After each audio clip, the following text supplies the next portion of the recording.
سلام اللہ اللهم صل على محمد وآل محمد وعجل فرجهم. فاتحة. بسم الله الرحمن الرحيم. الحمد لله رب العالمين الرحمن الرحيم مالك يوم الدين إياك نعبد وإياك نستعين اهدنا الصراط المستقيم صراط الذين أنعمت عليهم غير المغضوب عليهم ولا الضالين. اہل بیت اطہار علیہ السلام کی عظمت پر ایک بار پھر درود بھیجے گا. محمد و آل محمد.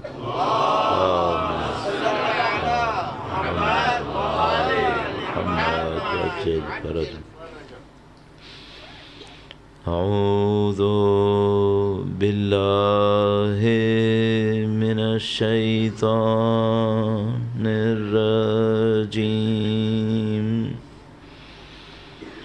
بسم اللہ الرحمن الرحیم.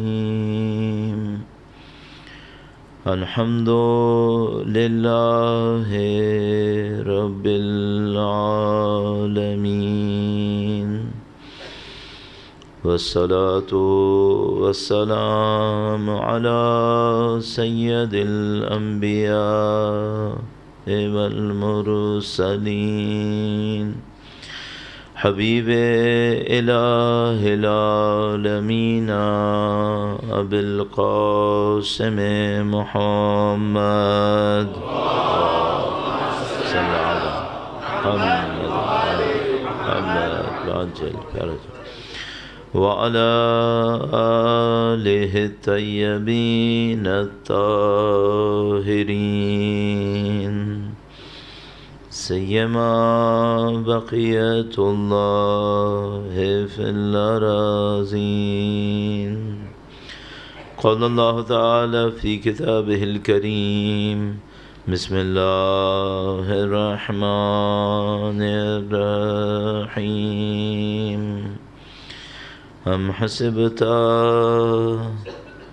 ان اصحاب الكهف والرقیم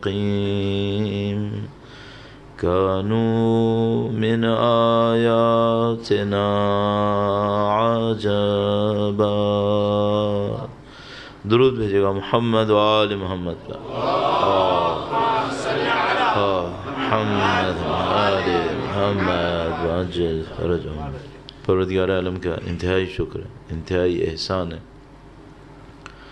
اس نے ہمیں زندگی میں جو سعادتیں نصیب فرمائیں اس میں انتہائی عظیم الشان، انتہائی اہم سعادت سید الشہداء کے ذکر کی سعادت ہے.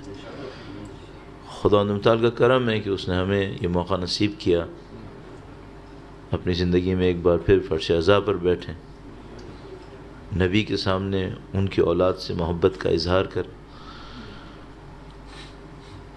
ہم لوگ چونکہ دنیا میں رہتے ہیں، ظاہر ہے ہماری عقل، ہمارا شعور اور ہمارا ادراک اتنا زیادہ قوی نہیں ہے کہ ہم آخرت کو سمجھ سکیں. لیکن وہ جو آخرت سے آگاہ ہیں وہ لوگ بتاتے ہیں کہ انسان کا کوئی عمل اہل بیت، نبی، ان سے محبت سے بڑھ کر اثر نہیں رکھ پائے. سب سے زیادہ اثر اسی کا ہی ہے. اور اس کے اندر ظاہر ہے کہ ہمیں خلوص کی ضرورت ہے. خدا متعال نے ہمیں یہ موقع نصیب کیا ہے اس دعا کے ساتھ کہ انشاءاللہ مرتے دموں تک ہمیں اہل بیت کے بہترین چاہنے والوں میں قرار فرمائے. انشاءاللہ دنیا اور آخرت کے تمام مراحل میں ان کی ہمراہی نصیب فرمائے. ان کے وارث کے ظہور کا دن دیکھنا نصیب فرمائے. انشاءاللہ ان کی نصرت اور نصرت کی راہ میں شہادت نصیب فرمائے. انشاءاللہ تمام دعاؤں کی قبولیت کے لیے وقت کے امام کے حضور ادائے احترام، عرض تسلیت، نظر لطف کے حصول کے لیے درود بھیجیں محمد و آل محمد پر. صلی علی محمد محمد. خدا تعالی نے ہم انسانوں کو کچھ ایسی خواہشات کے ساتھ، کچھ ایسی عادتوں کے ساتھ خلق کیا ہے جو ہماری فطرت کا حصہ ہے. کچھ ایسی چیزیں ہیں جو ہماری ذات کے اندر خدا تعالی نے ڈال دی ہیں. ان میں سے ایک چیز جو خدا نے ہماری ذات میں رکھی ہے وہ یہ ہے کہ ہم لوگ کامیابی چاہتے ہیں. ہم میں سے کوئی ناکامی نہیں چاہتا. اور پوری دنیا کی کوشش یہی ہے، جو خدا کو مانتے ہیں وہ بھی، جو خدا کو نہیں مانتے وہ بھی، چاہے وہ مسلمان ہے چاہے مسلمان نہیں ہے، مومن ہے فاسق ہے، نعوذ باللہ، سب بہرحال کامیابی چاہتے ہیں۔ جو مشکل پیش آتی ہے وہ یہ ہے کہ کامیابی کو وہ کس چیز میں ڈھونڈ رہے ہیں، سارا معاملہ یہاں پر ہے۔ خواہش تو وہ جو رات کو چوری کرنے نکلا ہے اس کی بھی خواہش کامیابی ہے، وہ بھی کامیاب چور بننا چاہتا ہے، لیکن سوال یہ ہے کہ کامیابی ڈھونڈ کس چیز میں رہا ہے؟ وہ کامیابی ڈھونڈ رہا ہے چوری کرنے میں، اور یہ انسان کی شعور کی غلطی کی بہت بڑی نشانی ہے کہ دیکھو کس طریقے سے جذبہ تو فطری ہے، لیکن جہاں استعمال کر رہا ہے وہ بالکل غیر فطری ہے۔ خدا نے کبھی نہیں کہا چوری کرے، کوئی عقل انسانی تسلیم نہیں کرتی، لیکن وہ کر رہا ہے۔ اب اسی طریقے سے اللہ کا کرم ہے، اس نے ہمیں دین کی ہدایت نصیب فرمائی ہے، خدا کا احسان ہے، اس نے ہمیں دین کے راستے پر چلا دیا۔ الحمدللہ جو لوگ یہاں پہ بیٹھے ہیں، اگر ان کی زندگی میں دین اہم نہ ہوتا تو وہ آئے کیوں تھے؟ ظاہر ہے جو لوگ یہاں بیٹھے ہیں وہ ہیں ہی وہ لوگ کہ جن کی زندگی میں دین اہم ہے، تو خدا متعال نے ہماری زندگی میں دین قرار دے دیا، ہمیں دین کی ہدایت نصیب کی۔ اب ہمارے سامنے جو کامیابی کا معیار رہے وہ معیار کیا ہے، اور اس معیار کو حاصل کیسے کریں؟ ہم اس سے بہت بہتر ہو گئے الحمدللہ رب العالمین جس کو یہ راستہ نہیں مل رہا، یا وہ باپ دادا کے نام پہ مسلمان تھا لیکن دین کو اہمیت نہیں دے رہا۔ الحمدللہ رب العالمین اس کے معاملے میں، اس کے مقابلے میں ہمارا معاملہ بہت بہتر ہو گیا، لیکن ہمیں اپنے اندر یہ دیکھنا ہوتا ہے کہ ایسا نہ ہو کہ ہم کسی چیز کو بہت سمجھ رہے ہوں اور وہ بہت ہو نہیں ہے۔ یہ بہت بڑی مشکل ہے۔ میں اپنے اوپر رکھ لوں گا کہ بھئی کیا جو کچھ میں کر رہا ہوں وہ کافی ہے، تو میں کہوں گا ایک بات تو ہمیشہ ذہن میں رکھیے گا، جو ہم جانتے ہیں وہ تو یقیناً کافی نہیں ہے، کیونکہ خدا نے جاننے پر، علم پر صرف کے ذہن میں کیا ہے درجے اس پہ نہیں دیے۔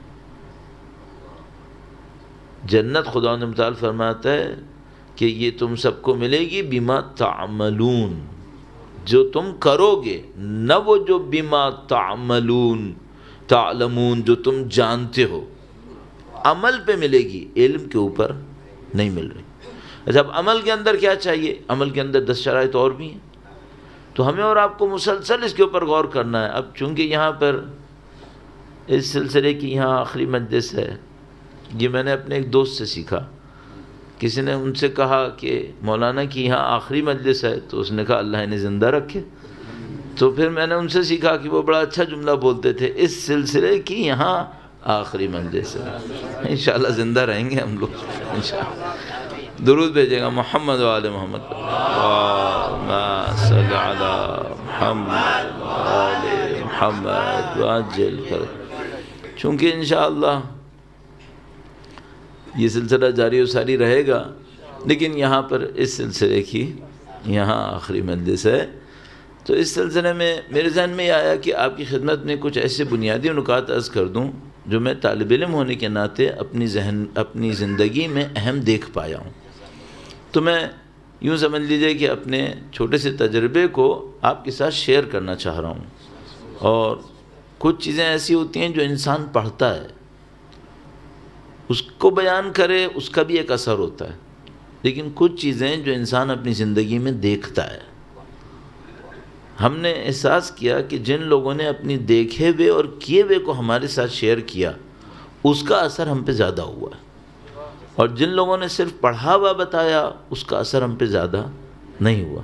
آپ کا دل کا ریسیور بہت اچھا ہوگا، لیکن میں اپنے تجربے کو استعمال کرتے ہوئے وہ آپ کی خدمت میں عرض کرنا چاہوں گا کہ جو مجھے سمجھ میں آیا کہ زندگی میں انتہائی اہم ہے، اور اپنی زندگی میں تھوڑا بہت اس کو دیکھ پایا۔ درود بھیجے گا محمد و آل محمد، صلی علی محمد و آل محمد وعجل فرج۔ چونکہ قرآن کریم کی آیات آپ کی خدمت میں بیان ہوئیں جس میں خدا متعال نے زندگی کا ہدف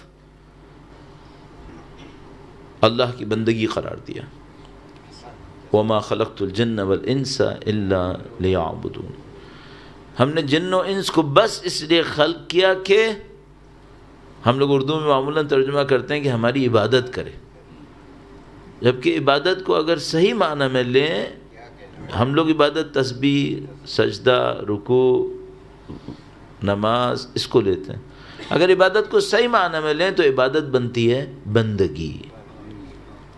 فرق دونوں میں کیا ہے؟ فرق دونوں میں یہ ہے کہ دھوکہ دینے کے لیے عبادت کا لفظ بہت اچھا ہے، صبح کو فجر کی نماز پڑھ لینا، دوپہر میں ظہر عصر پڑھ لینا، رات کو مغرب عشاء پڑھ لینا، زندگی میں ایک دفعہ حج کر لینا، سال میں 1 مہینہ روزہ رکھ لینا، وہ بھی اگر شوگر سے بچ گئے، ورنہ تو وہ بھی کام آ جائے گی۔ یہ عبادت کہنے کو اچھی ہے، یہ بندگی نہیں ہے۔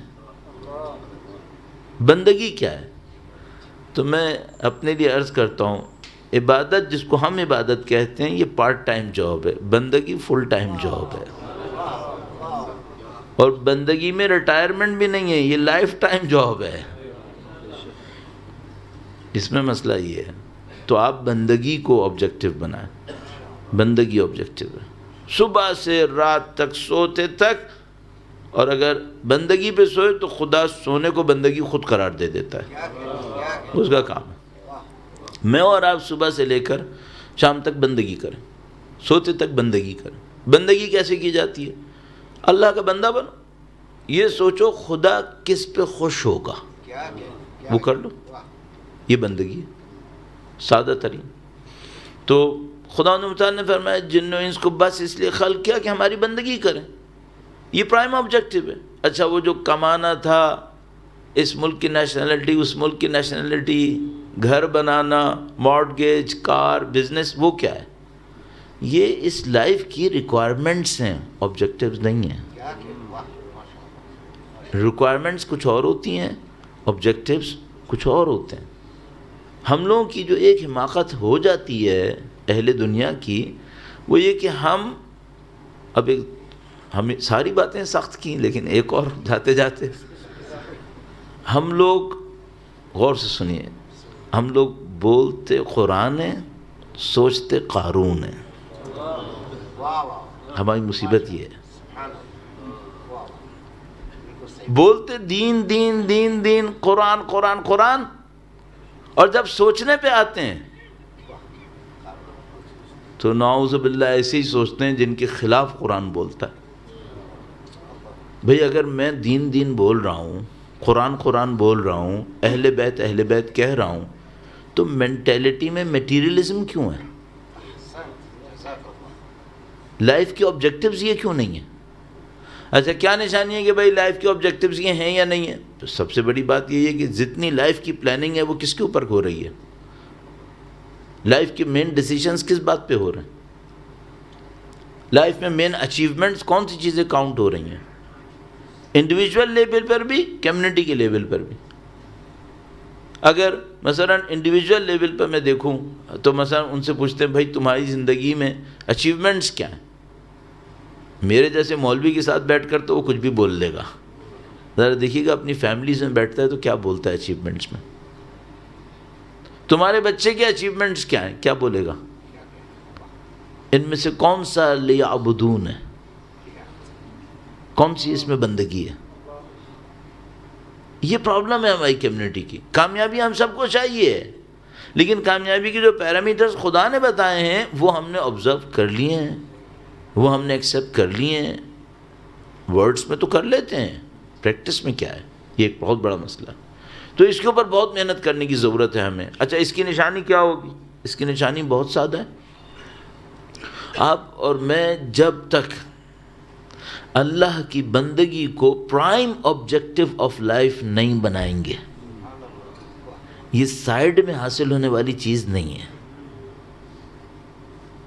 اللہ کی بندگی کسی مین پروڈکٹ کا بائی پروڈکٹ نہیں بن سکتی، یہی مین پروڈکٹ ہے۔ اب میں سوچوں میری لائف کا اصلی پروڈکٹ بزنس، گھر، degrees, status, by product side میں ایک اللہ کی بندگی بھی مل رہی ہے، یہ نہیں ہوگا۔ یہ اصلی پروڈکٹ ہے۔ اور پریکٹیکل عرض کروں، جب تک آپ کی اور میری زندگی میں ہر کام کے پیچھے سب سے پہلا کویسچن اللہ نہیں ہوا، یہ کام نہیں ہو پائے گا، یہ نہیں ہو پائے گا، سائیڈ میں چلتے ہوئے نہیں ہوگا، اس کو ہمیں مین بنانا پڑے گا۔ جب تک یہ ہماری لائف کے مین فریم کے اندر نہیں ہے، فٹ نہیں ہوگا یہ۔ اور کیا ہوتا رہے گا؟ وہ جو میں نے آپ کی خدمت میں عرض کیا، بل الانسان علی نفسہ بصیرہ ولو القی معاذیرہ، عذر دیتا رہے گا۔ تو یہ پہلا پوائنٹ ہو گیا، بہت خطرناک مسئلہ ہے، اس کو ذہن میں رکھیے۔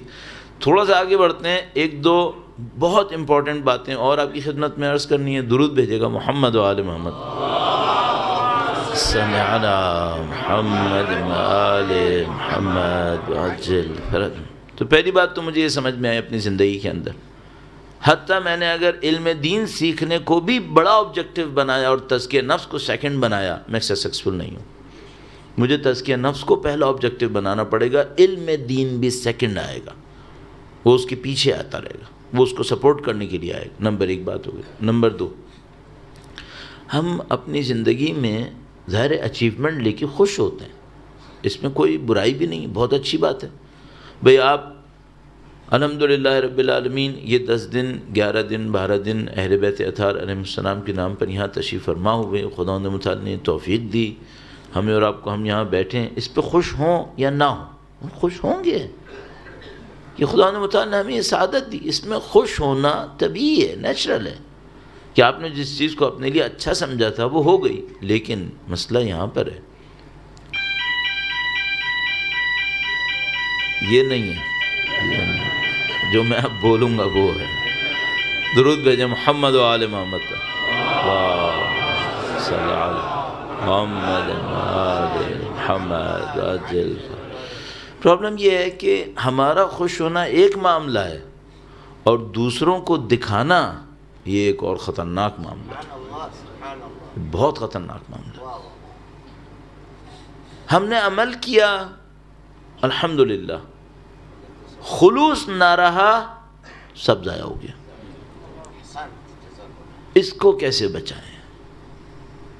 اتنے میں نے الحمدللہ اپنی زندگی کے اندر دروس پڑھے ہیں، دیکھے ہیں، جا کے سنے، بیٹھے، سب کام کیے، علماء اخلاق سے الحمدللہ کبھی بات کرنے کا، ملنے کا موقع ہوتا ہے، ان کی لائف کو دیکھنے کا موقع ہوتا ہے۔ میں دیکھتا ہوں ان سب کی زندگی میں جو ڈھیروں نیک اعمال یہ لوگ انجام دیتے ہیں، ان سب کے پیچھے ان کا جو سب سے بڑا ہم و غم ہے، سب سے بڑی ان کی توجہ ہے، وہ کس بات پر ہے؟ خلوص کیسے بڑھے گا، اخلاص کیسے آئے گا۔ اچھا، اب یہ جو خلوص اور اخلاص ہے، اس کی خاطر ہمارے ہاں دین میں کہا گیا کہ بھائی جو بھی صدقہ خیرات کرو مخفی کرو، سیکرٹلی کرو۔ کیوں؟ تمہارے نفس میں اتنی طاقت نہیں ہے کہ تم کچھ دکھا دو، بتا دو اور پھر خلوص بھی باقی رہے۔ ہمارے نفس میں اتنی طاقت معمولاً نہیں ہے۔ بھئی اگر کسی کے سامنے میں نے کچھ صدقہ خیرات کیا، اناؤنسمنٹ بھی ہو رہا ہے فلانی نے اتنا کیا، میں آپ کو بتا رہا ہوں کوئی بہت بڑا پہلوان چاہیے جو اپنی نیت کا خلوص بچا کے رکھ لے، گیا معاملہ، ختم ہو جاتا ہے۔ اچھا، اگر اس کے مقابلے میں اگر میں خود لوگوں کو اپنی زبان سے بتا رہا ہوں میں نے یہ کیا، میں نے یہ کیا، اس کا تو معاملہ ہی ختم ہو چکا ہے۔ میں یہ کہہ رہا ہوں کہ میں اچھا کام کروں، کہیں سے لوگوں کو پتہ چل جائے، اب مجھے ڈاؤٹ ہے اس کام میں کچھ بچا ہے یا نہیں بچا ہے۔ اگر میں خود لوگوں کو بتا دوں کہ میں نے یہ کیا ہے، تو پھر تو میں عرض کر رہا ہوں پھر بہت مشکل ہو گئی ہے۔ پھر بلکہ خطرہ یہ ہے کہ کہیں یہ ریاکاری نہ ہو رہی ہو، عمل تو گیا سو گیا، کہیں الٹا گناہ نہ بن رہا ہو۔ ریاکاری خود ایک گناہ ہے، وہ جو اصل کام کیا تھا اس کا ثواب تو گیا، ریاکاری خود ایک گناہ ہے، گناہ نہ ہو رہا ہو۔ تو دوسری بات جو بہت امپورٹنٹ ہے آپ کی اور اپنے تذکر کے لیے بھی عرض کر رہا ہوں، آپ کی خدمت میں بھی عرض کرنا چاہ رہا ہوں، وہی کہ عزیزان محترم، آپ اپنے اچھے کام کو محفوظ کیسے کریں۔ یہ کام دوسروں کو بتا کے نہیں ہو سکیں گے، اور دوسروں کے سامنے نعوذ باللہ اپنی شخصیت کو ثابت کرنا۔ اچھا، اس کا پریکٹیکل پوائنٹ کیا ہے؟ کیسے اس سے نجات حاصل کریں؟ درود بھیجے گا محمد و آل محمد پر، صلی علی محمد آل محمد عجل فرج۔ ایک تو یہ کہ میں آپ سے بہت سادگی سے کہوں گا کہ بھئی دوسروں کو مت بتاؤ، ٹھیک ہے، ہاں اچھی بات ہے، دوسروں کو مت بتاؤ، لیکن یہ تھوڑا سا فالو کرتے ہیں۔ یہ انسان کے اندر خواہش کیوں آتی ہے کہ بتائے؟ خواہش کیوں آتی ہے؟ خواہش اس لیے آتی ہے کہ وہ دوسروں کی اوپینین کو اپنے لیے امپورٹنٹ سمجھ رہا ہوتا ہے، کہ ان کے دلوں میں میرے لیے پازیٹیو اوپینین ہونی چاہیے۔ صحیح ہے، بیس یہاں پر ہے۔ اچھا، اس کا مطلب کیا ہے؟ اس کا مطلب ہے کہ یہ کہیں نہ کہیں اپنے مائنڈ میں یہ سوچ رہا ہے کہ خدا کے سوا کسی اور کے پاس بھی کچھ ہے، ورنہ دوسروں کے دلوں میں پازیٹیو اوپینین بنانے کی اس کی خواہش کیوں ہے؟ خدا کے لیے بنائے۔ یعنی مثلا میں اگر ایک کام کر رہا ہوں اور میں چاہ رہا ہوں دوسرے لوگ اس کا تذکرہ کریں، دوسروں کو بھی پتا ہو، کیوں پتا ہو؟ اگر سب کچھ خدا کے ہاتھ میں ہے تو دوسروں کو پتا ہو یا نہ پتا ہو اس سے کیا فرق پڑتا ہے؟ اچھا، کیا میں یہ خواہش رکھوں گا کہ اس لکڑی کو کچھ پتا ہو؟ کیا میں خواہش رکھوں گا کہ اس فرش کو کچھ پتا ہو؟ نہ اس کو پتا چل سکتا ہے، نہ اس کے پتا چلنے کا کوئی فائدہ ہے۔ کیا فائدہ ہوگا؟ لکڑی کو پتا چل جائے گا۔ اچھا، یہ جو میرے اندر خواہش ہے کہ انسانوں کو پتا چل جائے، کیوں ہے؟ کچھ تو مجھے چاہیے نا ان انسانوں سے۔ کیا چاہیے؟ نمبر 1 عزت چاہیے، رسپیکٹ کریں میری۔ نمبر 2 مجھے پسند کریں۔ یہ بیسس ہے نا۔ میں کیوں بتانا چاہ رہا ہوں؟ تاکہ یہ مجھے پسند کریں، تاکہ یہ مجھے رسپیکٹ دیں، اور تھوڑا سا نیچے گیا تو کہے گا شاید ان سے مجھے کچھ مل جائے۔ ٹھیک ہے؟ تینوں معاملے میں شرک ہے، تینوں میں شرک ہے۔ کیوں؟ یہ مجھے پسند کریں، محبت، یہ مجھے عزت دیں، رسپیکٹ، عزت، ان سے مجھے کچھ مل جائے، وسائل، یہ تینوں کس کے ہاتھ میں ہے؟ ایک قانون ہے۔ لوگوں کے دلوں سے جو میں محبت لینا چاہ رہا ہوں، سب سے اچھا جذبہ کیا ہوگا؟ بھئی میں ان سے پیسہ نکلوانا چاہ رہا ہوں، یہ تو بہت برا ہو گیا۔ میں ان سے رسپیکٹ لینا چاہ رہا ہوں، یہ بھی برا ہو گیا۔ نہیں، کوئی کہے مولانا بس میں چاہتا ہوں ان کی محبت مجھے مل جائے۔ ارے تو تم یہ کیوں نہیں سوچ رہے ان کے دلوں میں محبت بھی خدا ڈالے گا؟ لوگوں کے دلوں پہ قبضہ کس کا ہے؟ لوگوں کے دلوں پر بھی خدائی خدا کی ہے۔ جو کچھ بھی ہے لوگوں کے دلوں میں بھی خدا کی حکومت ہے۔ حتیٰ اگر لوگوں کی محبت چاہیے نا، لوگوں سے عزت چاہیے، لوگوں سے وسائل چاہیے، تو ان پر بھی حکومت خدا کی ہے۔ اس طرف جاؤ۔ آیت اللہ بہجت تنزیہ یا مذاق کہیے، تنزیہ کہیے، فرماتے تھے اگر ریاکاری کرنی ہے نا، کسی کو دکھانے کے لیے کرنا ہے تو اس کے لیے کرو جو کچھ کر سکے، تو خدا کے لیے کرو، باقی تو کوئی کچھ کر ہی نہیں سکتا، تو ان کو کیوں دکھا رہے ہو؟ تو اعزان محترم، جو مجھے احساس ہوا کمیونٹی میں رہتے ہوئے اور بات چیت کرتے ہوئے اور اپنے تجربے سے، وہ یہ کہ اچھا کام کرنا ایک سٹیپ ہے، اچھے کام کو محفوظ رکھنا اس سے سخت کام ہے۔ اچھا کام کرنا آسان ہے، اچھے کام کو محفوظ رکھنا بہت سخت ہے۔ اور محفوظ رکھنے کا طریقہ کار میں نے کیا بتایا؟ میں نے عرض کیا کہ بھائی ہم لوگوں کے اندر ایک کمی ہے، ہم دوسروں کے دلوں میں جھانک رہے ہیں کہ یہاں سے ہمیں کچھ ملنا ہے، عزت، احترام اور محبت، یہ بھی چاہیے نا، تب بھی خدا کو دیکھو۔ دوسری بات یہ کہ یہ چاہیے کیوں ہے؟ کچھ دنوں میں تم نے سب نے قبر کے نیچے جانا ہے، دوسرے اوپر چاہ رہے ہوں تو کیا فرق پڑے گا؟ 5 ارب لوگ مجھے چاہتے ہیں، میں تو قبر کے نیچے چلا گیا، وہ اوپر چاہ رہے ہیں تو مجھے کیا ملنا ہے اس سے؟ مجھے تو اپنی آخرت دیکھنی ہے۔ تو بجائے یہ کہ میں خدا سے کہوں کہ خدایا میں مجلس پڑھ رہا ہوں تو میری محبت ڈال دے، میری عزت ڈال دے، میں خدا سے کہوں خدایا مجلس پڑھ رہا ہوں، آخرت کے لیے بچا لے، یہاں لے کے کیا کروں؟ 5 دن میں ہاتھ سے نکل جائے گی۔ دوسری بات یہ کہ بہت سادہ سی بات ہے، جب ہم لوگوں کی عزت کے پیچھے بھاگتے ہیں نا تو لوگ عزت بہت سختی سے دیتے ہیں، لیکن اگر خدا کے سامنے عزت طلب کریں، خدا بہت آسانی سے دیتا ہے۔ لوگ دینے میں بہت کنجوس ہے، صاف بات ہے۔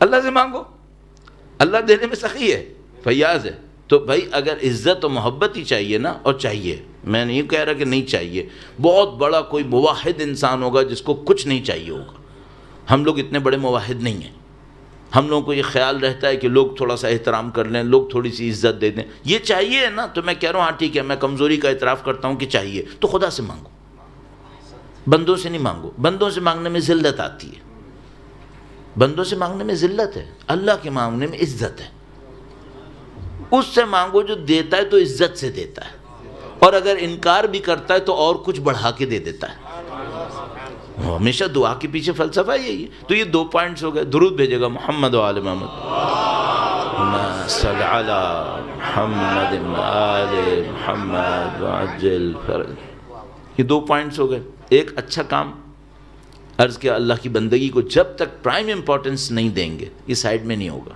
تو جو ہمارے بچے کیریئر پلاننگ کر رہے ہیں ان سب کے لیے نیک خواہشات اور نیک دعاؤں کے ساتھ ان سے کہوں گا اللہ کی بندگی کو سینٹر میں رکھو۔ طواف کی حکمت یہی ہے، یہ جو طواف میں کعبہ بیچ میں ہم 7 دفعہ چکر لگا رہے ہیں، یہ ہے لاجک، یہی ہے کہ خدا میں طواف میں کعبے کو بیچ میں رکھ رہا ہوں، چکر لگا رہا ہوں، تو میری زندگی میں اپنا حکم بیچ میں رکھ دے، میری زندگی تیرے گرد گھومے۔ اگر کسی کا طواف صحیح ہوا نا تو اس کی زندگی خدا کے لیے گھومے گی،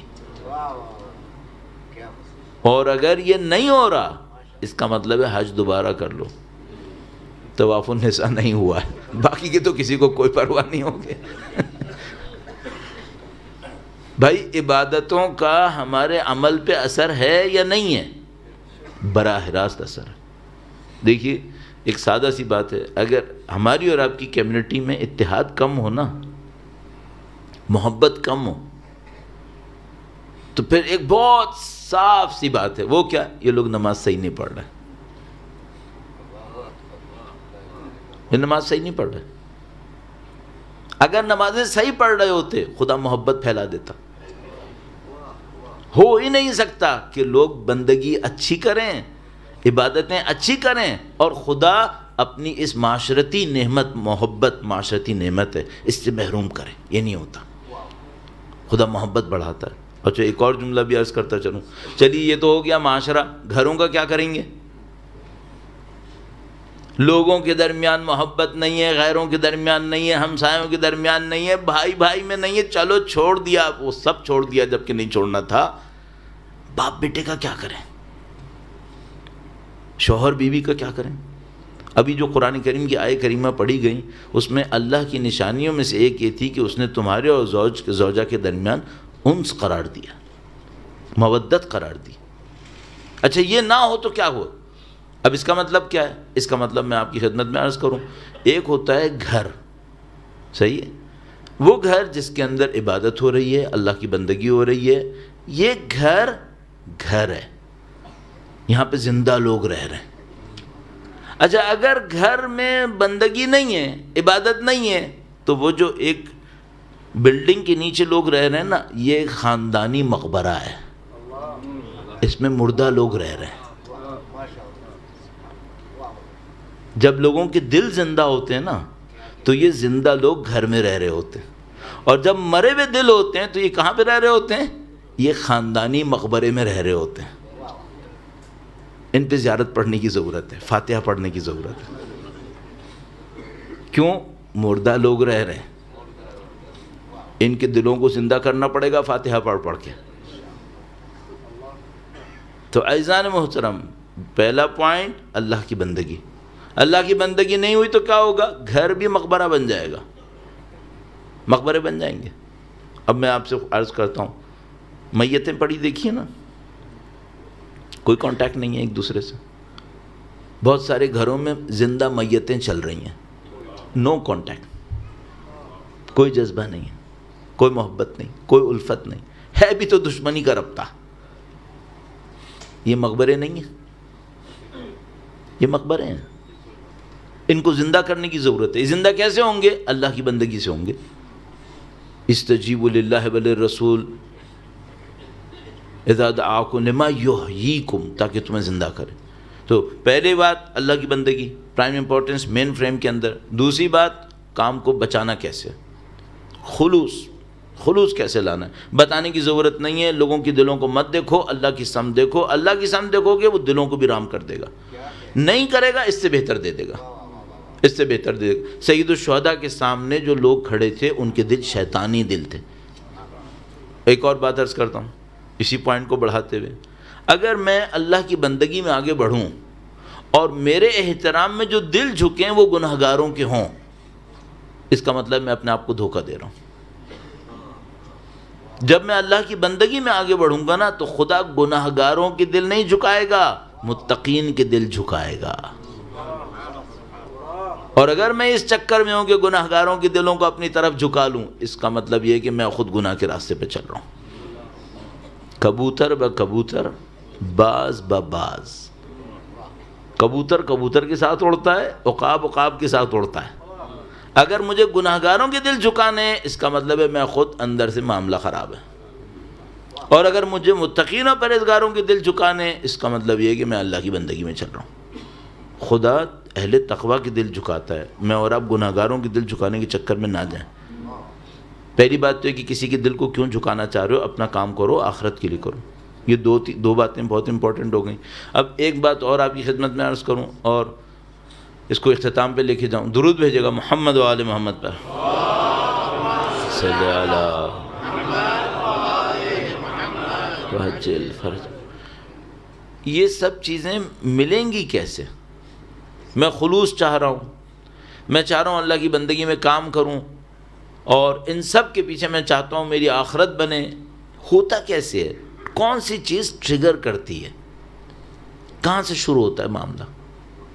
تو مثال کے طور پر ہم نے آپ کی خدمت میں بہت اصرار کیا کہ بھائی نماز آپ صحیح کریں. نماز جتنی امپروو ہوتی چلی جائے گی میں اور آپ اس راستے پہ آگے بڑھیں گے. اب اس میں مجھے ایک بات سمجھ میں آئی, وہ یہ کہ اس میں شارٹ کٹس کہاں ہیں؟ ایک تو لانگ ٹرم ایک راستہ چل رہا ہے, بہت لمبا راستہ. کیا اس میں کچھ جگہیں ہیں ایسی جہاں پہ میں اگر تھوڑا سا یوں ٹریگر کر دوں تو اسپیڈ تیز ہو جائے؟ ہاں مجھے سمجھ میں آتا ہے کہ اسپیڈ تیز کی جا سکتی ہے. عرفا کے حالات پہ ہم نے تھوڑا سا مطالعہ کیا, بہت امپورٹنٹ ہے. اردو اور انگلش میں کچھ کتابیں ترجمہ ہو گئی ہیں, لکھ دی گئی ہیں, جس میں عرفا کے حالات آئیں. مثلا جیسے ہم اور آپ جن کو پہچانتے ہیں, مثلا آیت اللہ بہجت مرحوم, اسی طریقے سے اور ان کے اس اساتذہ کے اندر سید علی قاضی طباطبائی, اسی طرح مثلا امام خمینی کے اساتذہ میں مثلا سید آیت اللہ شاہ آبادی, مرزا جواد ملکی تبریزی, البتہ پرانے والے جو تھے. تو ان لوگوں کے حالات زندگی پڑھنے چاہیے. ان لوگوں کے حالات زندگی آپ پڑھیں, دو چیزیں انسان کی ڈیولپمنٹ کو ٹریگر کر دیتی ہیں, ایک دم اسپیڈ پکڑ جاتی ہیں. وہ جو دو چیزیں ہیں ان میں سے ایک کسی چھپے ہوئے گناہ کو اٹیمپٹ نہ کرنا ہے. یعنی ایک موقع ملا ہے گناہ کا, کوئی دیکھنے والا نہیں ہے اور اس نے اٹیمپٹ نہیں کیا, یہاں سے اسپیڈ پکڑتا ہے معاملہ.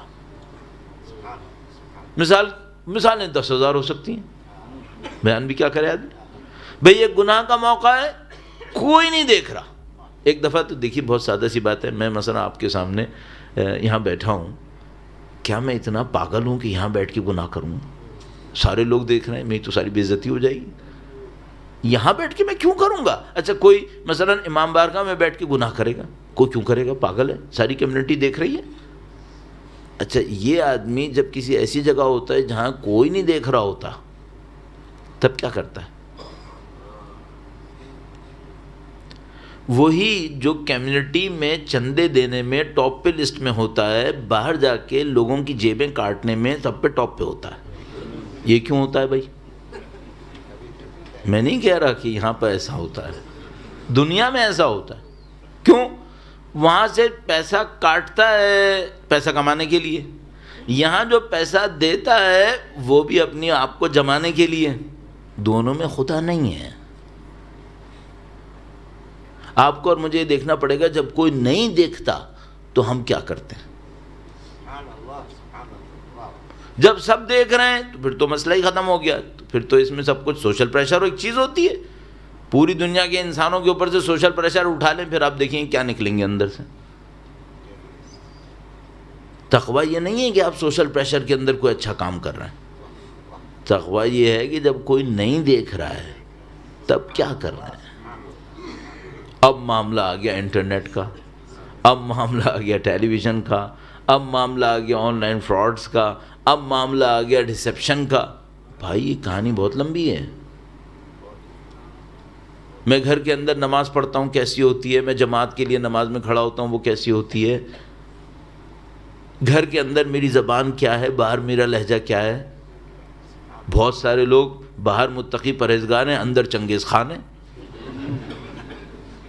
بھائی اگر تم باہر اتنے متقی پرہیزگار ہو اللہ کے لیے، تمہاری زبان پہ رحم و کرم کے سوا کچھ نہیں ہے، تو تمہارے اندر گھر میں چنگیز خانی کیوں پھیلی ہوئی ہے؟ تو البتہ اب تو کوئی چنگیز خان کا مؤنث بھی نکالنا پڑے گا آج کل کے زمانے کے لیے. یہ مشکل ہے ہم لوگوں کی. یہ کانٹرڈکشن کیوں ہے؟ کام خدا کے لیے نہیں ہے. اکیلے کو ڈھونڈیں. اکیلے میں کیا ہے؟ اکیلے کا مطلب کیا ہے؟ جب نہیں پہچانتے. ایک مارکیٹ ہے، اس کے اندر 100 آدمی بزنس کر رہے ہیں، ان بزنس مین میں ایک میں بھی ہوں. 99 ایک ان نون فراڈ کر رہے ہیں. پبلک کو نہیں پتہ ہے، 99 کو پتہ ہے، اور مجھے بھی پتہ ہے کیا کر رہے ہیں. میں شامل ہوں گا یا نہیں ہوں گا؟ باقی کسی کو نہیں پتا، صرف ان 100 آدمیوں کو پتا ہے بھائی یہ مارکیٹ میں ایک فراڈ ہو رہا ہے. یہ سب ایک کے جیسے جمع ہو گئے، ان سب کو پتا ہے کہ ہم مل کے ایک فراڈ کر رہے ہیں. پبلک میں کسی کو نہیں پتا ہے. ٹھیک ہے، اب میں بھی ان کا ایک حصہ ہوں. اگر میں بھی کروں تو 99 چوں بھی نہیں کریں گے کہ تو نے فراڈ کیا، کیونکہ سب وہی کر رہے ہیں. اور باہر کسی کو پتہ ہی نہیں ہے. اب میں کروں گا یا نہیں کروں گا، یہ تقویٰ ہے. یہ تقویٰ ہے. کیوں؟ میں اپنی لوکیلٹی، اپنی کمیونٹی، اپنے گروپ، اپنی گیدرنگ، ان کی خاطر تھوڑی کر رہا ہوں. مجھے تو خدا کو جواب دینا ہے. اس کا کیا ہوگا؟ بہت ساری چیزیں ہیں، اتنی ڈھیر ساری چیزیں. آیت اللہ شاہ آبادی ایک جگہ نماز پڑھاتے تھے. وہاں پہ بڑے بڑے کاروباری لوگ ہوتے تھے تہران میں، بہت پہلے کی بات ہے. تو وہ ان کے سامنے درس اخلاق دیے جا رہے ہیں. وہ سارے بزنس مین ایک بیچارے پریشان ہو گئے کہ یہ مولانا کہاں آ گئے اور جان ہی نہیں چھوڑ کے دے رہے. بزنس کرنا ہے نہیں کرنا ہے، پاگل بنا دیا ہے. تو چلا کے وہ ان کے پاس گئے، کہنے کہ ہر جگہ ہم تھک گئے آپ کی باتوں سے. اب بہت اچھی باتیں کرتے ہیں، ہمارے دل پہ اثر ہو رہا ہے، ہمارے تو دل پھٹ رہے ہیں. اب آپ ایسا کریں، ہم لوگ ساری دکانیں بند کر کے کم جا رہے ہیں پڑھنے کے لیے. چھوڑ دیں، ہم نے تو ہمیں تھکا دیا، ہم کیا کر رہے ہیں. اب ٹھیک ہے، ہم بھی دکانیں بند کر رہے ہیں، ہم جا رہے ہیں اپنے قوم پڑھنے کے لیے. کیا آپ ہم سے یہ چاہتے ہیں؟ ہم بڈھے ہو گئے ہم لوگ. ان کا نہیں، میں نہیں چاہ رہا. جو کر رہا ہے کرے کام. کہ پھر آقا ہم کیا کریں؟ جو آپ بتا رہے ہیں تہذیب نفس، تزکیہ نفس، یہ اتنا سخت کام ہے، ہم سے نہیں ہو پائے گا. اب کہنے لگے تم مجھ سے کچھ وعدے کرو، اور میں تم کو گارنٹی سے کہہ رہا ہوں تم لوگ تہذیب نفس میں کامیاب ہو جاؤ. ان میں سے ایک وعدہ انہوں نے یہ لیا کہ دیکھو تم تہران میں بیٹھے ہو نا، چھوٹے چھوٹے شہروں سے یہاں پہ لوگ خریدنے کے لیے آتے ہیں. ان کو کچھ بیچاروں کو پتہ نہیں ہوتا مارکیٹ میں کون بیچ رہا ہے، کتنے کا بیچ رہا ہے، کہاں بیچ رہا ہے. یہ تمہارے پاس آ کے کھڑا ہوتا ہے، ایک چیز تمہارے ہاتھ میں ہے، تم چاہو تو 5 کی بیچو، تم چاہو تو 10 کی بیچو. کہنے کہ چھوٹا سا ایک پروفٹ اتنا اوپر رکھ لو کہ تمہارا کام چلتا رہے، تمہاری زندگی چلتی رہے، باقی سستے میں بیچ دو. جو جانتا ہے اس کو بھی، جو نہیں جانتا اس کو بھی. مت دیکھو مارکیٹ نے کتنا ریٹ طے کیا ہوا ہے. ہمیں معلوم ہے بہت سارا مارکیٹ نے فراڈ کیا ہوا ہے، اتنا مارکیٹ میں ریٹ نہیں ہونا چاہیے تھا، لیکن کیا ہوا ہے. سب نے ایک مونوپولی بنائی ہوئی ہے، کارٹلز بنا کے بیٹھ جاتے ہیں سب کے سب پوری دنیا کے اندر. تم نہ کرو. کہنے کہ میں تضمین دیتا ہوں، ضمانت دیتا ہوں تم لوگ اسپیشلی ڈیولپ ہو جاؤ. کہنے کہ نماز کے وقت آئے نماز پڑھو، پہلے وقت میں نماز پڑھو. 3 باتیں کہیں. کہنے کہ خمس مہینے کا نکالو، سال کا مت نکالو. خمس مہینے کا نکالو. دوسری بات، نماز اول وقت پڑھو. نمبر 3، لوگوں کو کم سے کم مارجن پہ لا کے، جس پہ تمہارا بزنس چلے تو اس پہ تمہارا پروفٹ بھی ہو، زندگی بھی گزرے، کم مارجن پہ بیچ دو. اگر تم نے 3 کام صدق دل سے کر لیے، میں تم کو ضمانت دیتا ہوں تم لوگ اسپریچولی ڈیولپ ہو جاؤ. اب ہمارے ساتھ مسئلہ کیا ہے؟ ہم یہ کہیں گے بھائی مارکیٹ میں تو اتنے کا چل رہا ہے، اگر میں اتنے تک میں کرتا ہوں تو میں نے تو کوئی فراڈ نہیں کیا. صحیح کرو، چل تو جائے گا، حرام نہیں ہے. روح نہیں دے گا، روح مرے گی. اب یہ کیسے آپ اچھا ممکن ہے اب میرے پاس کوئی آئے بعد میں کہ مولانا 10 پاؤنڈ پہ کتنا پروفٹ رکھنا چاہیے آخر؟ میں یہ نہیں بتاؤں گا آپ کو، میں نہیں بتا سکتا کہ مثلا پروفٹ کا ریشو 10 ہونا چاہیے، 5 ہونا چاہیے، 12 ہونا چاہیے، کسی کا بزنس کے ایکسپینسز زیادہ ہیں، کسی کے کم ہیں، یہ سب یہ مجھے کچھ نہیں معلوم. میں نے ان سے نقل قول کیا، آپ کے سامنے بیان کر دیا. جو مجھے سمجھ میں آتا ہے وہ یہ کہ بھائی ہم سب کو پتہ ہوتا ہے کہ یار اتنے مارجن پہ بھی زندگی گزر جائے گی. اب جو میں نے سنا ہے، معذرت چاہتا ہوں، بہت ساری چیزوں کی معذرت کرنی پڑے گی لیکن یہ کہ اس کے لیے معذرت چاہتا ہوں، میں نے سنا ہے کہ ہم نے افریقہ میں مارجنز بہت ہائی رکھے ہوئے ہیں، میں سنا ہے. اور ابھی میں پچھلے مہینوں میں ممباسا گیا تھا تو وہاں مجھے جو انہوں نے ریٹس بتائے تو میں نے کہا بھیا یہاں تو اگر میرا کمانے کا موڈ ہوتا تو شاید میں یہیں آ جاتا. پھر تو یا الہی، ناقابل تصور، ناقابل تصور. اور ظاہر ہے کہ وہ ممباسا والے مجھے بعد میں نہ پکڑ لیں، باقی شہروں کی حالت میں، ملکوں کی حالت کم و بیش یہی ہے. تو عزیزان محترم، یہ انسان ہے بالآخر، ان پہ رحم ہونا چاہیے. خدا متعال فرماتا ہے تم میرے بندوں پہ رحم کرو، میں تم پہ رحم کروں گا. ان پہ رحم کرنا چاہیے. ایک جگہ ہے، اس کے بعد جو کچھ بھی ہے وہ پھر معاملہ کچھ اور ہو جائے گا. تو ہمیں اس طرح سے رکھنا چاہیے، ہم خدا سے مانگتے رہیں. اچھا اب ان سب کے پیچھے ایک روٹ کاز ہے، جب تک وہ نہیں آئے گا ان میں سے کوئی کام نہیں ہوگا. ایک روٹ کاز ہے. وہ کاز کیا ہے میں آپ کی خدمت میں آخری جملات میں عرض کرتا ہوں. درود بھیجے گا محمد و آل محمد. محمد وعجل فرج. ایک بڑا عجیب معاملہ ہے اور وہ یہ ہے کہ لمبی داستان بات اس کو چھوٹا کرتا ہوں بس فوراً، کہ ہم اپنی زندگی کے اندر سیٹسفائی کیسے ہوں گے، کیسے سیٹسفائی ہوں.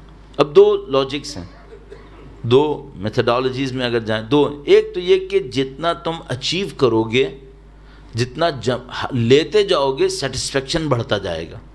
اچھا آج کل کی دنیا میں ثابت ہوا ہے کہ اس سے نہیں بڑھتا ہے. پتہ نہیں کتنی سائیکیٹرسٹ نے اسٹڈیز کی ہوئی ہیں، سوشالوجسٹ نے اسٹڈیز کی ہوئی ہیں کہ بھائی اس کا کوئی تعلق ہیپینس اور سیٹسفیکشن کا آپ کی مٹیریل اچیومنٹ اور ویلتھ اور اس سب سے نہیں ہے. پھر اچھا کی پوائنٹ کیا ہے اسلام کے اندر؟ اسلام کیا کہتا ہے؟ اسلام یہ کہتا ہے قناعت کرو،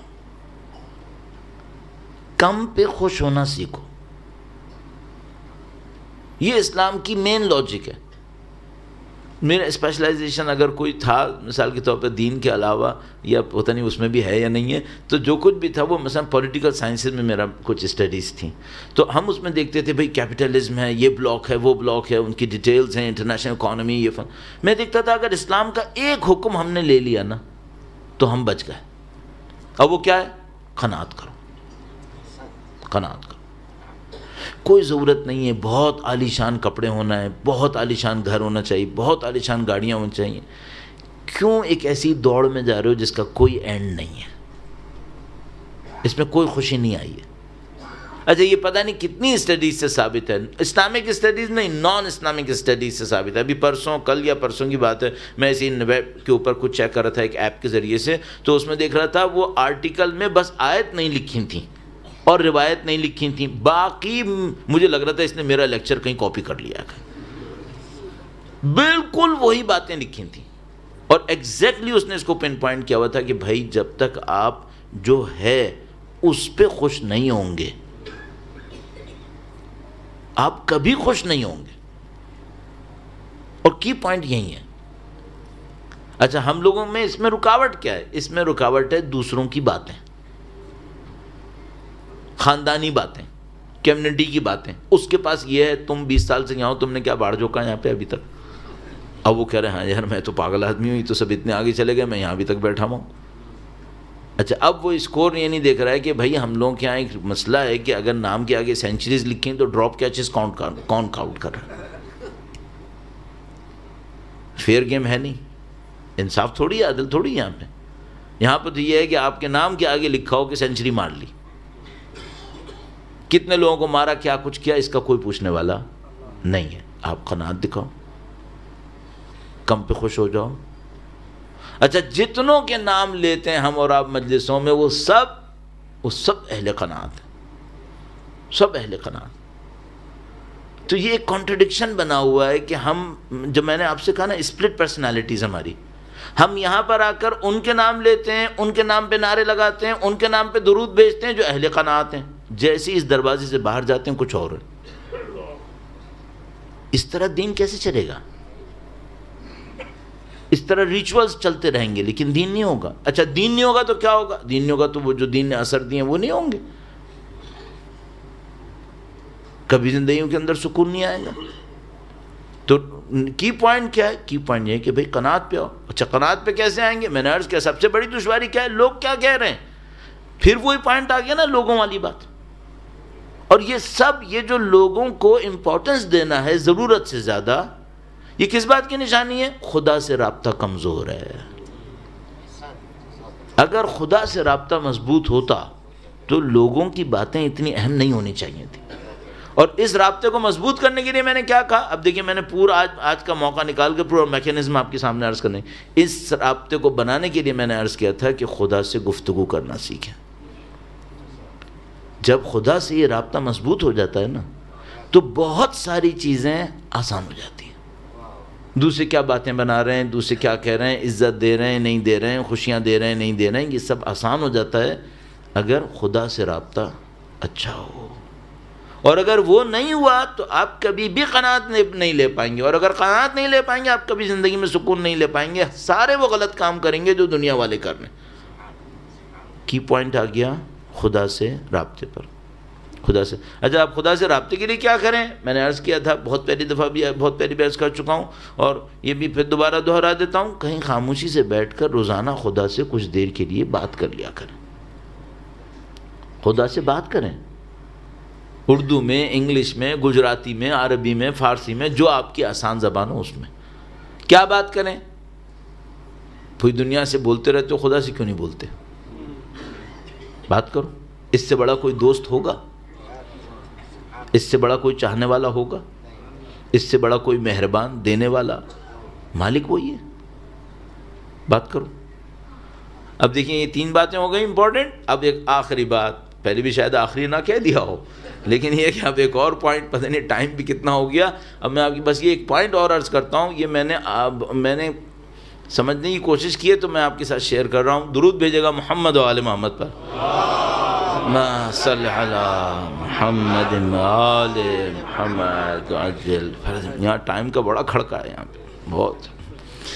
تو جناب علی، اب میرا بھی چونکہ یہاں پر اس سلسلے کا آخری دن ہے تو میں بھی فائدہ اٹھا ہی لوں۔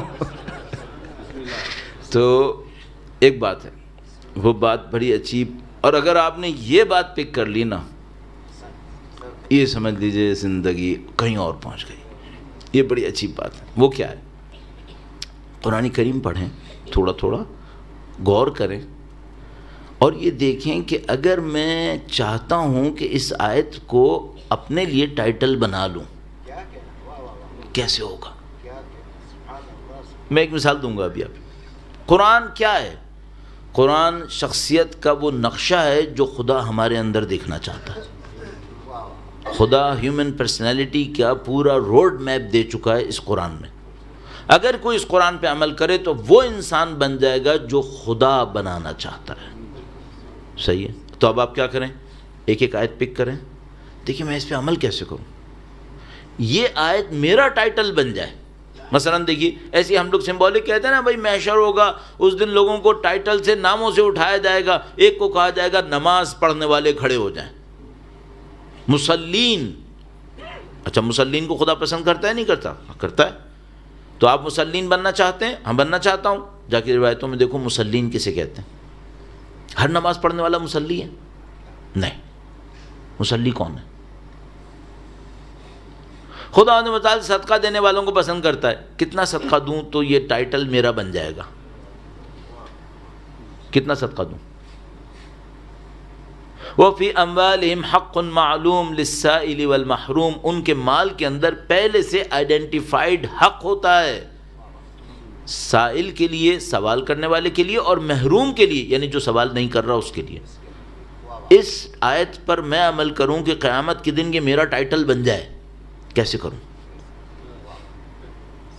جو لوگ زندگی میں قرآن پہ چلنا چاہتے ہیں نا، وہ یہ کریں، آیات کو پک کریں. میں عرض کروں گا ایک ایک سال محنت کریں کہ ایک آیت ٹائٹل بن جائے. کیوں؟ ایک آیت بھی ٹائٹل بن گئی تو نجات تو ہو گئی. اب مثال کے طور پر ایک آیت کریمہ ہے، مومنین کی صفت بیان ہوئی ہے. مومنین کی صفت میں آیا اللہ استغفار کو پسند کرتا ہے نہیں کرتا؟ بالکل کرتا ہے. مستغفرین کو پسند کرتا ہے؟ بالکل کرتا ہے. لیکن اس نے ایک جگہ ایک ٹائٹل دیا ہے، اس کو دیکھیں وہ کیا ہے؟ مستغفرین بالاسحار. مومنین کا عنوان، مومنین متقین، بہت بڑا ٹائٹل ہے. بات مسلمان کی نہیں ہو رہی ہے، مومنین متقین کی بات ہو رہی ہے. البتہ مسلمان کا ایک درجہ وہ ہے جو حضرت ابراہیم نے کہا وَلَا تَمُوتُنَّ إِلَّا وَأَنْتُمْ مُسْلِمُونَ. وہ بہت اعلیٰ درجہ ہے، بہت اعلیٰ درجہ ہے. تو ایک اب بات ہو رہی ہے متقین مومنین، اور ان کی ایک نشانی آ گئی مستغفرین بالاسحار. یہ کیا ہے؟ یہ استغفار کرنے والے ہیں سحر کے وقت میں. اچھا اب ہم تو طالب علم، روایت میں پیچھے جاؤ اور جا کے دیکھو انسان کو یہ ٹائٹل کیسے ملتا ہے. ٹائٹل ہے نا، چاہیے نہیں چاہیے؟ ہاں چاہیے. کیسے ملتا ہے؟ تو روایت نے فرمایا، روایت نے کہا کہ جو لوگ سحر کے وقت استغفار کریں انہیں یہ ٹائٹل مل جائے گا. کتنے استغفار کروں؟ مولا کی روایت ہے کہ جو لوگ سحر کے وقت وتر کی نماز میں 70 مرتبہ استغفار کریں اور زندگی میں اس کو عادت بنا لیں، قیامت کے دن یہ ٹائٹل ان کا ہوگا. قیامت کے دن یہ ٹائٹل ان کا ہے. صحیح ہے. اب کیا کرنا ہوگا؟ کرنا یہ ہوگا شارٹ کٹ، کرنا یہ ہوگا. آپ کہیں گے بڑا عجیب شارٹ کٹ ہے بھائی میں تو یہ دیکھ رہا ہوں، صاف بات شیئر کرتا ہوں بھائی کہ میری عمر مجھے نہیں پتا اب باقی کتنی ہے. ویسے میں پاکستان کے کھانے کھا کے زندہ رہا ہوں تو آپ کو پتہ ہی ہے وہاں کیا کھایا ہوگا میں نے. تو اب میں کتنا باقی ہوں، تو میں سوچتا ہوں مرنے سے پہلے کچھ ٹائٹلز پکڑ لوں تاکہ میں اللہ کے سامنے سرخرو ہو سکوں. ان میں سے ایک ٹائٹل، یہ ٹائٹل مثلا مستغفرین بالاسحار، یہ کیسے پکڑیں؟ اس کا طریقہ کار کیا ہے؟ بھائی روایت نے بتایا سحر کے وقت نماز وتر کے اندر، چلو میں کہہ رہا ہوں شارٹ کٹ مارتا ہوں، پوری نماز شب نہیں پڑھ رہا، صرف ایک رکعت پڑھوں گا. پڑھو. جو پہلے سے نماز شب پڑھ رہے ہیں الحمدللہ رب العالمین، پروردگار ان کی توفیقات میں اضافہ فرمائے انشاءاللہ، ہمیں بھی اس کے راستے پہ چلنے کی سعادت نصیب فرمائے انشاءاللہ.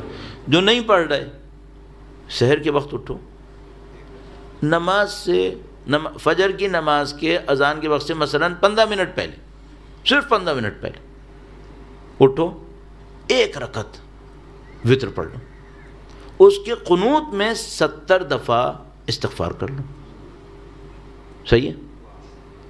اگر کوئی اس کو زندگی میں کر لے، ٹائٹل ملے گا یا نہیں ملے گا؟ مولا کی روایتیں ملے گا. ہو گیا چیلنج؟ چیلنج دو. زندگی میں کچھ کرنا ہے نا، کر کے مرنا ہے، بغیر کیے مرنا ہے، کر کے مرنا ہے، تو لو چیلنج. اچھا اگر 70 دفعہ کوئی انسان استغفار کر رہا ہے تو کیا ہوگا؟ خود استغفار کی برکتیں کم ہیں. یرسل السماء علیکم مدرارا یمددکم باموال و بنین، رزق دے گا، مال دے گا، تمہارے لیے وسائل فراہم کر دے گا، پتہ نہیں کیا کچھ دیتا ہے. اور وہ استغفار ہو رہا ہے سحر کے وقت میں، تو ایک ایکسٹرا ٹائٹل آ گیا مستغفرین بالاسحار. تو عزیزان فضیلت ہی فضیلت ہو. صحیح. آپ اور میں اس طرح اپنی زندگی کو قرآن پر لے آئیں. ایک ایک آیت پڑھیں، دیکھیے میں اس پہ عمل کرنے والا ہوں یا نہیں ہوں. عمل کر لیں.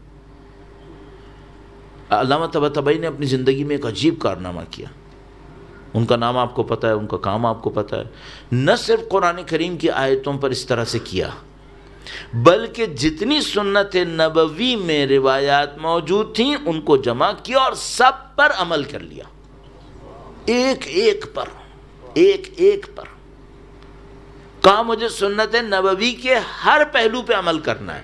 تو ایک سنت تھی بڑی عجیب، مجھے یاد نہیں آ رہا ابھی وہ کیا پوائنٹ تھا، بہت ہی سخت پوائنٹ تھا کوئی اللہ کے نبی کی ذات کے اندر، کسی طرح کر کے انہوں نے وہ بھی کیا، کہا نہیں میں یہ پوائنٹ مس نہیں کروں گا، مجھے یہ بھی کرنا ہے۔ تو نہ صرف قرآن بلکہ سنت نبوی کے بھی سارے پہلوؤں پہ عمل کر لیا۔ عزیزان محترم، میں تو نہ سنت نبوی کی بات کر رہا ہوں، نہ میں نے پورے قرآن کی بات کی، میں تو فقیر کنگلا آدمی، میں نے کہا ایک دو ٹائٹل پکڑ لو، ایک دو ٹائٹل پکڑ لو، قیامت کے دن آسرا رہے گا،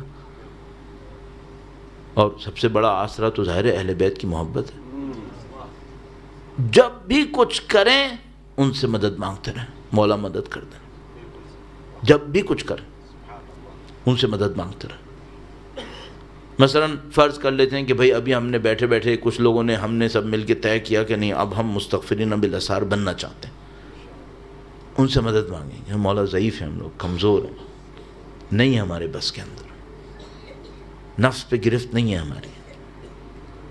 وہ ان کے لیے جملہ مشہور ہے، فارسی میں کہا کرتے ہیں کہ وہ ہیں جو ہاتھ لگاتے ہیں، تو اس کو ترجمہ ہم یہ کرتے ہیں کہ بھئی وہ جو ہاتھ لگاتے ہیں نا تو کوئی بھی چیز ہو کتنی ہی خراب ہو سونا بنا دیتے ہیں، کیمیا گر ہیں، کیمیا گری کرتے ہیں، چاہیں گے تو کیمیا گری کر دیں گے، ہمیں ایلیجبلٹی اپنی ثابت کرنی ہے۔ اور بڑا اچھا راستہ ہے یہ سید الشہداء کے آنسوؤں کا راستہ، اس کے ذریعے بہت کچھ حاصل کیا جا سکتا ہے کہ جب ہمارے اور آپ کے دل ان کی یاد کے اندر ہوتے ہیں، یہ دل نرم بھی ہوتے ہیں اور نور کے اس مرکز سے اٹیچ ہونے کی کوشش کر رہے ہوتے ہیں۔ سید الشہداء کی محبت نور کا مرکز ہے، تو جب ہم نور کے اس مرکز سے اٹیچ ہونے کی کوشش کر رہے ہوتے ہیں دل نرم ہو جاتے ہیں، گویا ایک چینل بن جاتا ہے اور اب خدا سے لینے کا وقت ہے۔ تو انشاءاللہ پروردگار ان تمام مجالس عزا کے صدقے میں جو آپ نے انجام دی ہیں اور ساری زندگی انجام دیتے رہیں گے، خداوند متعال انشاءاللہ ہمیں اور آپ کو اہل بیت کے ہمراہ محشور فرمائے انشاءاللہ۔ اور آج کی جیسی مجلس میں بس چند مصائب اہل بیت اطہار علیہم السلام کے ان مصائب میں سے ہے۔ عاشور کا جو سخت دن تھا، شام غریبہ کی سخت رات، گویا اگر سب کچھ یہیں ختم ہو جاتا، رک جاتا تو کم نہیں تھا۔ جو کچھ عاشور کے دن ہو گیا تھا وہ رہتی دنیا تک رلانے کے لیے بہت تھا، وہ بہت تھا۔ لیکن جو کچھ عاشور کے بعد ہوا اس نے انسان کو ایک عجیب مشکل میں مبتلا کر دیا کہ بھئی اگر ہم ان کے چاہنے والے اور ماننے والے ہونے کے ناطے دیکھیں تب شرمندگی کہ مولا کے خاندان کے ساتھ یہ کچھ ہو گیا، اور انسان ہونے کے ناطے، عام انسان ہونے کے ناطے دیکھیں تب شرمندگی کہ بھئی یہ انسانیت نے کیا کر کے دکھا دیا ہے۔ اب آپ خود سوچو، پوری دنیا کے اندر یتیموں کا ایک احترام ہوتا ہے، بیواؤں کا ایک احترام رکھا جاتا ہے، اور یہاں صورتحال یہ ہے کہ میں اگر صرف اس جملے کو آپ کی خدمت میں عرض کر دوں، عربوں میں تماچا مارنا وہ نہیں ہے جو ہمارے یہاں تھپڑ مارنا ہوتا ہے، یہ اس سے بہت مختلف ہے۔ یعنی عربوں کے اندر مشہور تھا کہ اگر کسی نے تماچا مارا تو شاید آنکھ ضائع ہو جائے گی۔ تماچا مارنے کا مطلب کچھ اور ہے وہاں پر۔ اب صرف ذرا انسان یہ سوچے، امام حسین کی یتیمہ بچی اور شمر کا تماچا،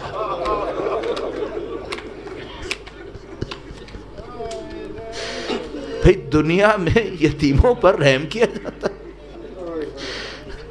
سید الشہداء نے پوری زندگی یتیموں پر رحم کیا، اور اب 11 محرم کا دن آیا ہے اور بڑا عجیب منظر دنیا کے سامنے آیا ہے، وہ یہ کہ اہل بیت اطہار علیہم السلام کو ایسی سواریوں پہ سوار کیا جا رہا ہے جو انسانوں کی سواری کے قابل ہی نہیں ہے۔